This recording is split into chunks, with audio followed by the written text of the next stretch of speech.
అందరికీ నా యొక్క ఉదయపూర్వక నమస్కారాలు. ఈరోజు నేను ఒక విషయం గురించి మాట్లాడాలనుకుంటున్నా.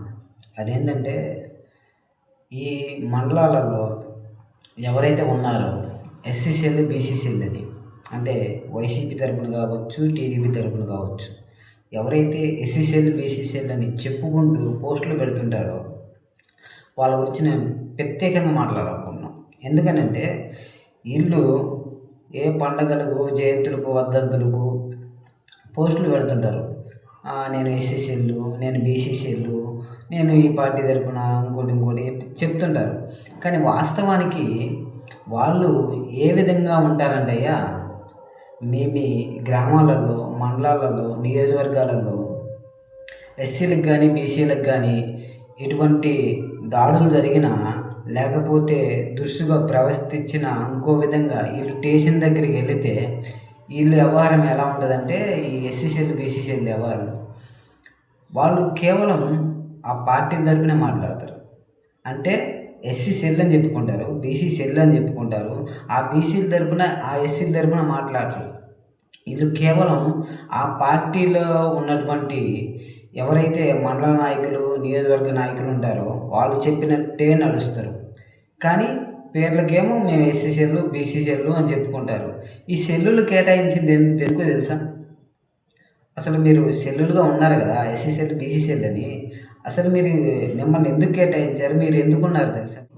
ఈ ఎస్సీ సెల్, బీసీ సెల్ ఎందుకు ఇచ్చారంటే, మీ ఓట్లు, మీ ఎస్సీ ఓట్లు కానీ, మీ బీసీ ఓట్లు కానీ, మీ ఎస్టీ ఓట్లు కానీ ఏ విధంగా పక్కదారి బట్టి పోతాయో అని మీలో ఒకరిని ఎంచుకుంటారు. ఒకరిని ఎంచుకొని ఆ వ్యక్తికి ఈ ఎస్సీ సెల్లను, ఈ బీసీ సెల్లను, ఈ ఎస్టీ అధ్యక్షులను ఇట్లా ఇస్తారు.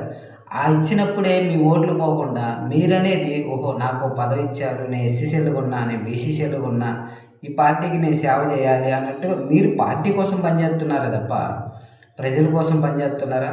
అసలు మిమ్మల్ని పెట్టుకుందే పార్టీ కోసం పనిచేయడానికి, ప్రజల కోసం పనిచేయడానికి కాదు. అందుకే మీరు కూడా అదే విధంగా పనిచేస్తున్నారు. అంటే ప్రజల తరపున మీరు పనిచేయట్లా, ప్రజల కోసం మీరు పనిచేయట్లా. మీరు ప్రజల కోసం పనిచేయాలి. ఎస్సీలుగా, బీసీలుగా మీరు సెల్లులుగా తీసుకున్నారు కదా, ఆ సెల్లులు తీసుకున్నప్పుడు ఎస్సీలకి, ఎస్టీలకి, బీసీలకి మీరు ఏమాత్రం న్యాయం చేస్తున్నారు? ఒకసారి మీరు ఆలోచించండి.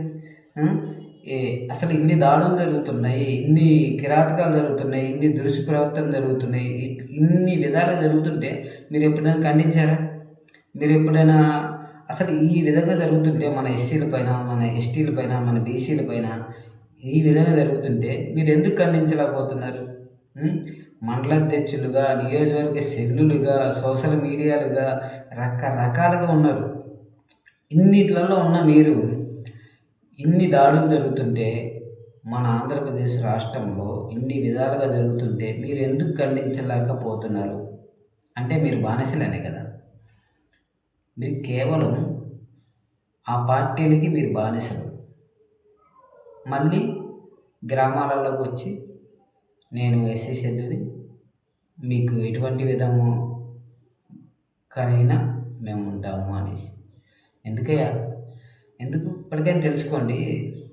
మీకు ఎస్సీ సెల్లుగా, బీసీ సెల్లుగా ఎందుకు ఇచ్చారయ్యా అంటే, మీ వెనక మీ ఓట్ బ్యాంక్ అనేది ఉంది. ఏది ఓట్ బ్యాంకు? ఎస్సీల ఓట్ బ్యాంక్ పోకూడదు, బీసీల ఓట్ బ్యాంక్ పోకూడదు, ఎస్టీల ఓట్ బ్యాంక్ పోకూడదు. ఈ ఓట్ బ్యాంకులు పోకుండా ఉండాలంటే ఏం చేయాలంటే, మీకు ఒక ఆ సంఘానికి లేకపోతే ఆ ప్రాంతానికి అధ్యక్షులుగా ఇచ్చి మిమ్మల్ని అక్కడే కట్టిపడేస్తారు. మీరు ఎప్పుడైనా గమనించారా? మీ తరపున మీ వాళ్ళకి ఇంకొకరు ఏదైతే గొడవలు జరిగినప్పుడు, కొట్లాలు జరిగినప్పుడు స్టేషన్కి వెళ్తే ఏం మాట్లాడతారంటే, నీ తరపున నీకు మాట్లాడే అవకాశం ఇవ్వరు, నిన్ను మాట్లాడించరు. కానీ ఏందయ్యా అంటే, అట్లా కాలే, ఇది ఈ విధంగా నడుచుకోవాలి అనేసి మాట్లాడతారు. అంటే నీకు హోదా ఇచ్చారు, కానీ నీకు మాట్లాడే అవకాశం ఇవ్వరు, ఎక్కడ కూడా ఇవ్వరు. కాకపోతే సోషల్ మీడియాలో లేకపోతే ఏదో మనవాడు ఉన్నాడు అని చెప్పుకునే విధంగా, చెప్పే విధంగా పక్కన నిలబెడతారు. అట్టా బొమ్మలాగా అట్లా నిలబెడతారు మిమ్మల్ని ఎస్సీ సెల్లులుగా, బీసీ సెల్లులుగా. అంతే తప్ప మీ మీ విధంగా ఎస్సీలకి, బీసీలకి న్యాయం జరుగుతుందని కాదు. అర్థం చేసుకోండి మీరైనా. ఎస్సీ సెల్లులుగా, బీసీ సెల్లులుగా ఉన్నామంటే ఎస్సీలకి, ఎస్టీలకి, బీసీలకి న్యాయం చేయాలి. వాళ్ళకి న్యాయం చేయాలి. వాళ్ళ తరపునే కదా మనం ఉంది. అది గమనించుకొని మీ మీ ఏ పోస్టులు అయితే ఏ విధంగా అయితే మీరు పెడుతున్నారో అవి గమనించుకొని ఎక్కడైతే అన్యాయం జరుగుతుందో వాటిపైన మాట్లాడండి.